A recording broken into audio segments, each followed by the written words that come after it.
Selamat siang teman-teman semuanya. Hari ini kami dari kelompok 10 akan membahas sesuatu yang seringkali kita terasa dekat tapi jarang benar-benar kita gali secara menyeluruh, yaitu mengenai pengembangan kurikulum muatan lokal di sekolah dasar. Di tengah arus globalisasi dan standarisasi pendidikan nasional, muncul satu pertanyaan penting. Bagaimana caranya agar anak-anak kita tetap mengenal, mencintai, dan mampu mengembangkan daerahnya sendiri? Jawabannya ada pada muatan lokal, sebuah ruang dalam kurikulum yang memberikan warna khas pada pendidikan, membumi dinilai budaya, potensi alam, dan kebutuhan masyarakat setempat. Oleh sebab itu, perkenalkan, kelompok kami yang beranggotakan Akila, Indria, dan saya sendiri Mima. Hari ini, kami akan mengajak teman-teman sekalian untuk mempelajari mengenai 3 topik penting di dalam pengembangan kurikulum muatan lokal. Ada bagaimana dan apa pengembangan kurikulum muatan lokal itu sendiri, contoh silabus alternatif muatan lokal untuk SD, dan yang terakhir adalah pengembangan kurikulum di SD. Yang pertama, kita akan membahas mengenai pengembangan kurikulum muatan lokal itu sendiri. Pengertian dari kurikulum muatan lokal adalah bahan kajian dalam kurikulum yang berisi kompetensi materi pembelajaran yang disesuaikan dengan potensi dan kebutuhan daerah. Tujuannya adalah untuk mendukung pembangunan berkelanjutan dan relevansi pendidikan dengan konteks lokal. Kemudian, kurikulum pendidikan muatan lokal ini sendiri memiliki dasar hukum. Yang pertama, dari Undang-Undang Nomor 20 Tahun 2003 tentang Sistem Pendidikan Nasional pada pasal 37 ayat yang pertama. Kemudian pada PP Nomor 57 Tahun 2021 mengenai Standar Nasional Pendidikan. Kemudian pada Permendikbud Nomor 79 Tahun 2014 mengenai muatan lokal. Permendikbudristek Nomor 12 Tahun 2024 tentang pengelolaan kurikulum muatan lokal oleh pemerintah daerah. Dan dasar hukum yang terakhir adalah kurikulum merdeka melalui platform Merdeka Mengajar memberikan fleksibilitas dalam pengembangan konteks lokal. Kemudian, mengenai regulasi yang akan dilakukan dalam pengembangan muatan lokal, yang pertama, pemerintah daerah bertanggung jawab penuh atas penyusunan dan penetapan muatan lokal. Yang kedua, alokasi waktu maksimal 2 jam pelajaran per minggunya. Dan yang ketiga adalah bentuk muatan lokal bisa berupa seni budaya, prakarya, PJOK, bahasa, ataupun teknologi.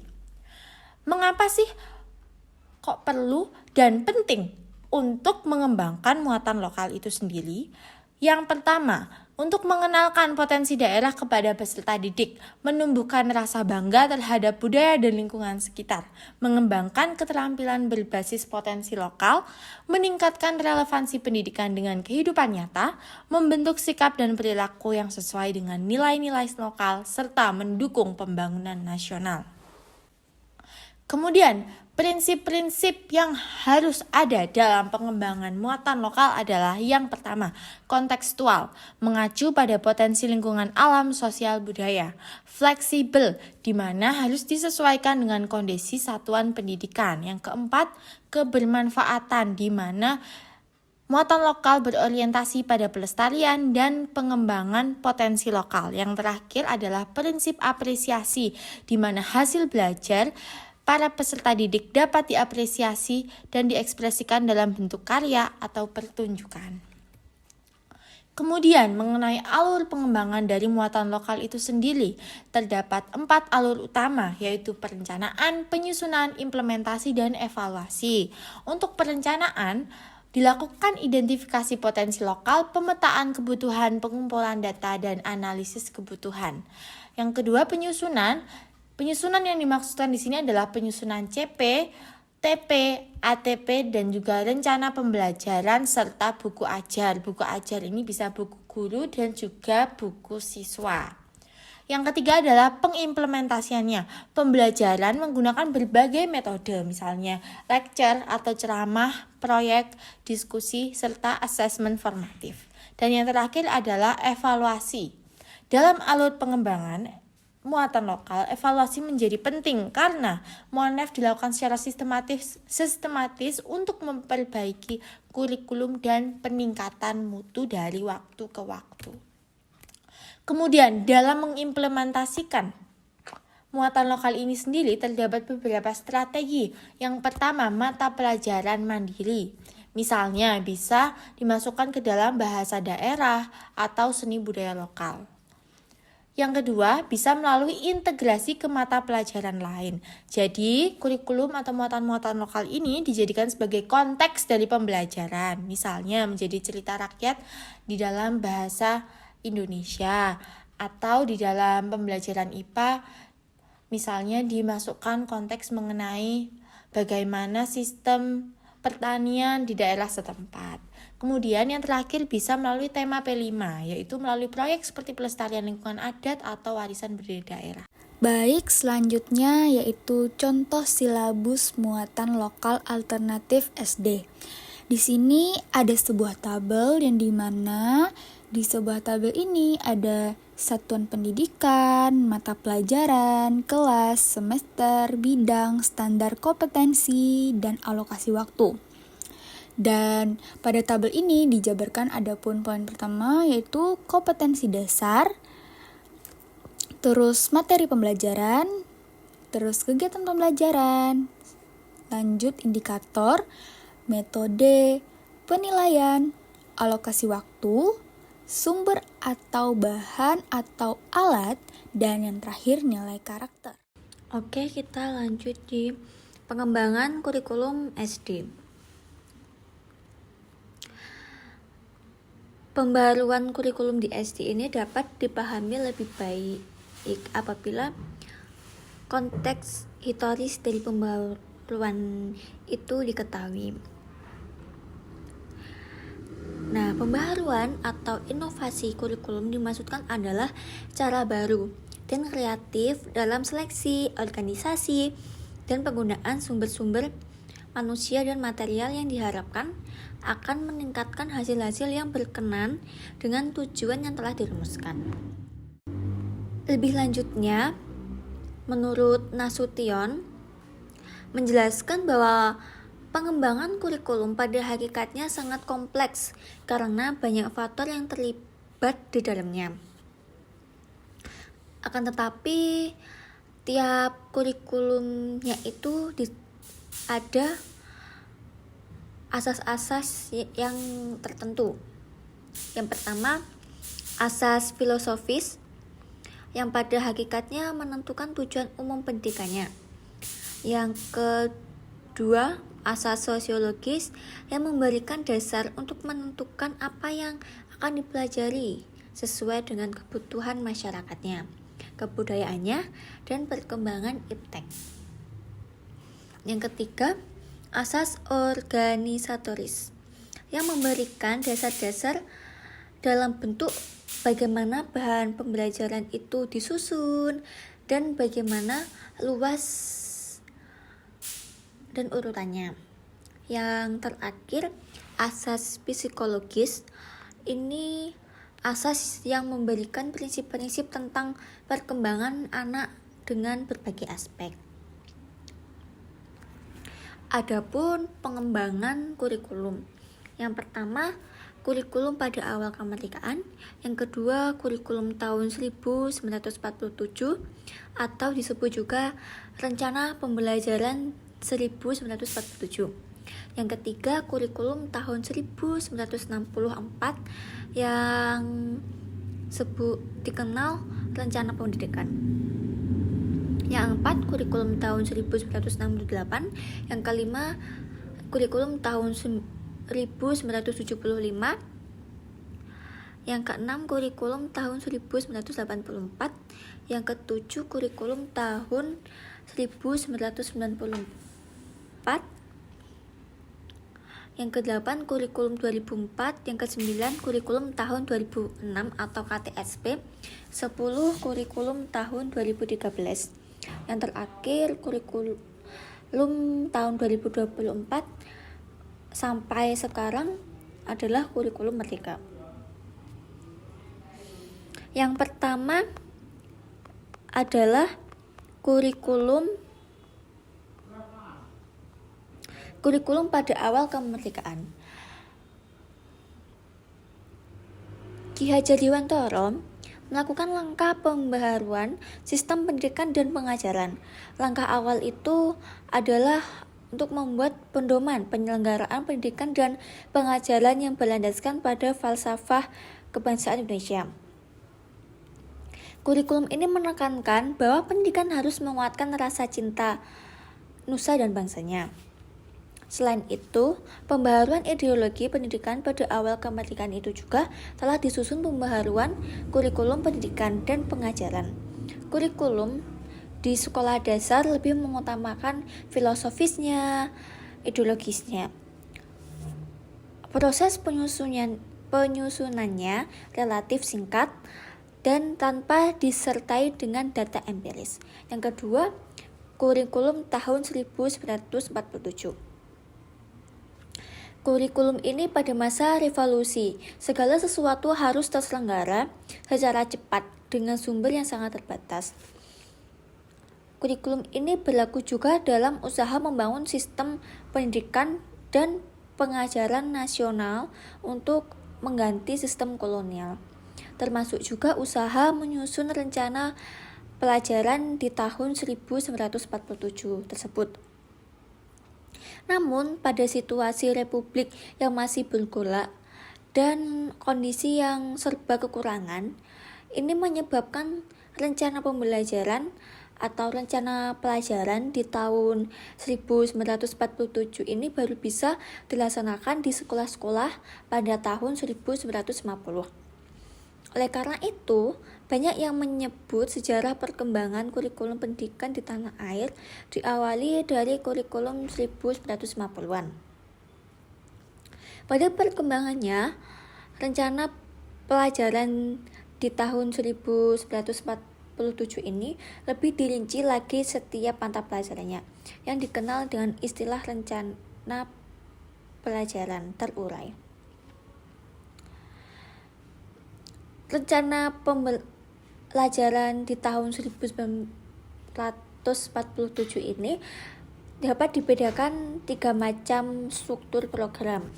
Yang pertama, untuk sekolah-sekolah yang menggunakan bahasa pengantar daerah pada kelas-kelas yang lebih rendah.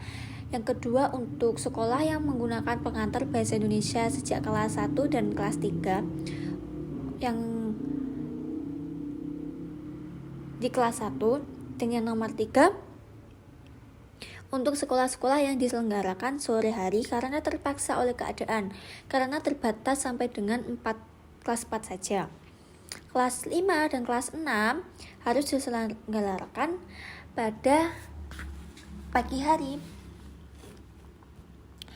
Yang ketiga adalah kurikulum tahun 1964. Rencana pendidikan ini melahirkan kurikulum yang titik beratnya pada perkembangan daya cipta, rasa karsa, karya, dan moral, yang kemudian lebih dikenal dengan istilah Pancawardhana. Disebut Pancawardhana karena mata pelajaran diklasifikasikan ke dalam 5 bidang studi, yaitu kelompok perkembangan moral, kecerdasan, emosional atau artistik, keterampilan, dan jasmani. Tata cara penyusunan rencana pendidikan ini dipengaruhi kondisi di mana usaha-usaha pembaharuan pendidikan dan pengajaran, terutama kurikulum dan metode mengajar, sudah mulai dilembagakan secara struktural. Yang keempat adalah kurikulum tahun 1968. Penyusunan kurikulum pada tahun ini merupakan usaha penertiban rencana pendidikan di tahun 1964. Dengan kata lain, kurikulum itu harus mencerminkan kemurnian Pancasila dan Undang-Undang Dasar 1945, sebagaimana ditetapkan dalam berbagai keputusan MPRS tahun 1966. Kurikulum tahun 1975. Pendekatan pada kurikulum tahun ini menekankan pada tujuan agar pendidikan lebih efisien dan efektif. Yang melatar belakangi adalah pengaruh konsep di bidang manajemen, yaitu manajemen by objektif. Kurikulum ini sekolah dasar pada tahun 1975 terdiri atas 7 unsur pokok yang termuat dalam 3 buku, yaitu dasar, tujuan, dan prinsip-prinsip. Yang kedua, struktur program kurikulum. Yang ketiga, garis besar program pengajaran. Yang keempat, sistem penyajian. Yang kelima, sistem penilaian. Yang keenam, sistem bimbingan dan penyuluhan. Dan yang ketujuh, pedoman supervisi dan administrasi. Kurikulum pada tahun 1984. Tahun ini pemikiran tentang perlunya perbaikan kurikulum di pendidikannya terus berkembang. Menurut para ahli kurikulum, penekanan terhadap tujuan dan materi saja tidaklah cukup untuk menghasilkan lulusan yang jempolan atau yang terbaik. Oleh karena itu, lahirlah kurikulum 1984 yang mengusung proses skill approach. Kurikulum ini tidak mengubah semua hal pada kurikulum sebelumnya. Meski mengutamakan pendekatan keterampilan proses, tapi faktor tujuan tetap dianggap penting. Kurikulum ini juga disebut sebagai kurikulum pada tahun 1975 yang disempurnakan dengan konsep cara belajar siswa aktif atau disebut juga CBSA. Yang bersifat mengamati sesuatu, mengelompokkan, mendiskusikan, hingga melaporkan menjadi bagian penting dari belajar mengajar. Pada tahun 1994, polemik mengenal CBSA hanya tinggal sayup-sayup seiring dengan kehadiran kurikulum ini.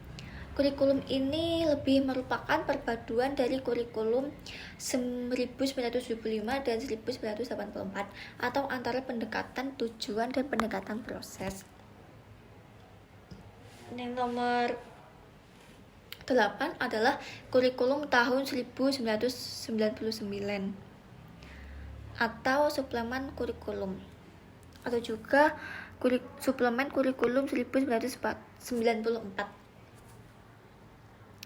Kehadiran kurikulum ini diantaranya dilatar belakangi terjadinya perubahan besar dalam politik di Indonesia yang dikenal sebagai reformasi. Era reformasi ini ditandai dengan berbagai perubahan penting dalam dunia pendidikan. Misalnya, keinginan untuk menjadikan siswa berpikir kritis, mampu melihat dan menganalisis, dan kemampuan-kemampuan lain yang tidak berkembang pada era Orde Baru. Kurikulum tahun 2004.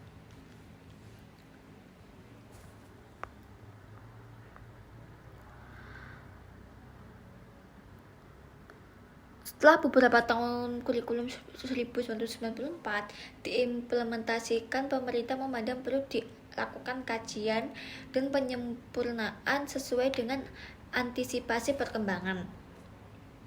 Oleh karena itu, sejak tahun 2001, Depdiknas melakukan serangkaian kegiatan penyempurnaan. Sayangnya KBK yang sudah dicobakan sejak 2001 dan telah dilaksanakan di berbagai sekolah sejak tahun 2004 tidak pernah disahkan secara resmi menjadi kurikulum nasional.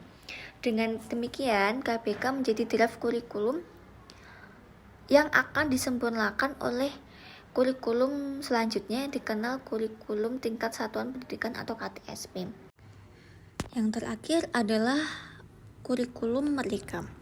Kurikulum merdeka digunakan pada tahun 2024 sampai saat ini. Kurikulum merdeka adalah pendekatan pendidikan yang memberikan kebebasan kepada pendidik dan peserta didik untuk merancang pembelajaran yang sesuai dengan kebutuhan dan konteks mereka. Fokus utamanya adalah pada pengembangan kompetensi esensial dan karakter peserta didik. Tujuannya adalah untuk memberikan keluasan dalam menentukan cara, tujuan, dan modul pembelajaran yang sesuai dengan minat dan bakat peserta didik. Baik, selanjutnya yaitu pengertian KTSP atau kurikulum 2006. Dalam Standar Nasional Pendidikan SNP Pasal 1 Ayat 15 dikemukakan bahwa kurikulum tingkat satuan pendidikan atau KTSP adalah kurikulum operasional yang disusun dan dilaksanakan oleh masing-masing satuan pendidikan. KTSP dikembangkan berdasarkan Undang-Undang No 20 Tahun 2003. KTSP merupakan strategi pengembangan kurikulum untuk mewujudkan sekolah yang efektif, produktif, dan berprestasi. KTSP merupakan paradigma baru pengembangan kurikulum yang memberikan otonomi luas pada setiap status pendidikan dan pelibatan masyarakat dalam rangka mengefektifkan proses belajar mengajar di sekolah dasar. Di sekolah. Selanjutnya ada tujuan KTSP. Adapun secara umum, tujuan KTSP yaitu memandirikan dan memberdayakan satuan pendidikan. Adapun secara khusus, meningkatkan mutu pendidikan. Yang kedua, meningkatkan kepedulian warga sekolah. Dan yang ketiga, meningkatkan kompetensi yang sehat antar satuan pendidikan. Selanjutnya ada komponen KTSP. Visi dan misi. Yang pertama, ada visi dan misi. Visi dan misi yaitu visi merupakan gambaran ideal yang ingin dicapai oleh satuan pendidikan di masa depan, sedangkan misi langkah strategis dan arah tindakan yang harus dilakukan untuk mewujudkan visi tersebut. Maka visi dan misi disusunkan berdasarkan karakteristik, potensi, dan kebutuhan sekolah serta masyarakat sekitar. Selanjutnya, yang kedua, tujuan pendidikan satuan pendidikan merupakan rumusan hasil akhir yang ingin dicapai oleh sekolah sesuai jenjang pendidikan. Yang ketiga, kalender pendidikan merupakan pengaturan waktu kegiatan belajar mengajar selama 1 tahun ajaran, termasuk jumlah minggu efektif, hari libur, kegiatan tengah semester, ujian, dan kegiatan lainnya. Yang keempat, struktur muatan KTSP. Struktur ini mencakup seluruh mata pelajaran, beban belajar, jumlah jam pelajaran, dan kegiatan pengembangan diri yang harus diikuti peserta didik dalam 1 tahun pelajaran. Selanjutnya, yang kelima, silabus. Silabus adalah rencana pembelajaran untuk suatu mata pembelajaran atau tema tertentu yang mencakup kompetensi inti, komponen dasar, materi pokok, kegiatan pembelajaran, indikator pencapaian, penilaian, alokasi waktu, dan sumber belajar. Silabus disusun oleh guru secara fleksibel sesuai kebutuhan siswa dan karakteristik sekolah. Selanjutnya yang keenam, rencana pelaksanaan pembelajaran atau disebut RPP. RPP adalah penjabaran silabus yang lebih rinci sebagai pedoman guru dalam melaksanakan kegiatan belajar mengajar di kelas. RPP mencakup tujuan pembelajaran, langkah-langkah kegiatan, metode, media, penilaian, dan refleksi. Selanjutnya, yaitu perbedaan kurikulum 1994 dan kurikulum 2006. Yang pertama, dari segi aspeknya, yaitu kewenangan pengembangan. Untuk kurikulum 1994, seluruhnya berada di tangan pusat dan daerah, hanya ke bagian pengembangan kurikulum lokal dengan porsi 80% pusat dan 20% daerah. Sedangkan kurikulum 2006, pusat hanya mengembangkan kompetensi sebagai standar, sedangkan elaborasi kompetensi diserahkan daerah atau sekolah dalam bentuk silabus. Yang kedua, pendekatan pembelajaran. Menurut kurikulum 1994, sebagian besar berbasis konten atau isi, sedangkan kurikulum 2006 berbasis kompetensi. Selanjutnya pada aspek nomor 3, penataan isi atau konten atau struktur program. Untuk kurikulum 1994 tidak terjadi penataan materi, jam belajar, dan struktur program. Sedangkan untuk kurikulum 2006 terjadi penataan materi, jam belajar, dan struktur program. Selanjutnya yaitu perbedaan kurikulum 1994 dan kurikulum berbasis kompetensi. Yaitu aspek pertama, pendekatan. Untuk kurikulum 1994, kurikulum yaitu pendekatan penguasaan ilmu, pengetahuan, pemahaman, aplikasi, analisis, sintesis, evaluasi, dan ilmu. Sedangkan kurikulum berbagai kompetensi yaitu pendekatan kompetensi dari segi pemahaman, kemampuan, relevansi dengan dunia kerja dan masyarakat. Selanjutnya nomor 2, standar akademik. Untuk kurikulum 1994 seragam untuk semua peserta didik, sedangkan kurikulum berbasis kompetensi disesuaikan dengan kemampuan, kecepatan belajar, dan konteks sosial budaya. Selanjutnya nomor 3 yaitu fokus. Untuk kurikulum 1994 berbasis konten, siswa dianggap kertas putih. Sedangkan untuk kurikulum berbasis kompetensi yaitu menghargai potensi dan kepribadian peserta didik. Selanjutnya untuk nomor 4 yaitu pengembangan kurikulum. Untuk kurikulum 1994 sentralisasi oleh pusat Depdiknas, sedangkan untuk kurikulum berbasis kompetensi desentralisasi melibatkan pemerintahan dan masyarakat. Selanjutnya nomor 5, materi pembelajaran. Untuk kurikulum 1994 sering tidak sesuai potensi dan kebutuhan lokal, sedangkan untuk kurikulum berbasis kompetensi disusun sesuai kebutuhan sekolah dan masyarakat sekitar. Selanjutnya nomor 6, peran guru. Untuk kurikulum 1994 penuh dalam kelas, sedangkan untuk kurikulum berbasis kompetensi fasilitator pembelajaran. Selanjutnya nomor 7, pengembangan kompetensi. Untuk kurikulum 1994 melalui latihan soal, sedangkan untuk kurikulum berbasis kompetensi berdasarkan pemahaman dan pengembangan kompetensi individu. Selanjutnya nomor 8, lingkungan belajar. Untuk kurikulum 1994 terbatas di dalam kelas, sedangkan untuk kurikulum berbasis kompetensi melibatkan kerjasama sekolah, masyarakat, dan dunia kerja. Selanjutnya nomor terakhir yaitu evaluasi, di mana untuk kurikulum 1994 nasional dan tidak menyentuh aspek kepribadian, sedangkan untuk kurikulum berbasis kompetensi dia evaluasi kelas berbasis proses dan hasil belajar. Terima kasih teman-teman. Baiklah, kami dari kelompok 10, kami cukupkan presentasi kami pada hari ini. Jika ada salah kata atau kalimat yang kurang benar, kami mohon maaf. Terima kasih.